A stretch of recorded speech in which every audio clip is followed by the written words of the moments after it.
بس آج کا صرف میرا عنوان یہ ہے، ذالک الکتاب لا ریب فیہ ھدی للمتقین۔ قرآن میں شک نہیں ہے، بولو قرآن میں شک نہیں ہے۔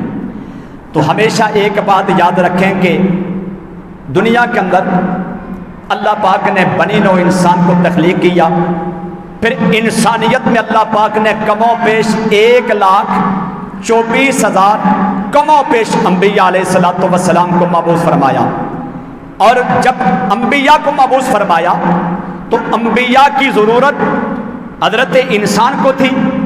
ظاہر ہے کہ ایک طرف گمراہ انسانیت تھی، اللہ پاک نے کم و بیش 1,24,000 انبیاء کو تخلیق فرما کر اللہ نے انہیں نبوت و رسالتوں سے نوازا، پھر بگڑی ہوئی انسانیت، گمراہ انسانیت کے لیے ان نبیوں کو بھیجا تاکہ ان کو راہ ہدایت کا راستہ دکھائیں اور انہیں صراط مستقیم کی طرف لائیں، ایک رب وحدہ لا شریک کی طرف لائیں، اور ایک رب کی عبادت کی جائے، ایک رب کو پوجا جائے، اور پھر اس پر ایمان رکھا جائے۔ کم و بیش 1,24,000 انبیاء ہیں۔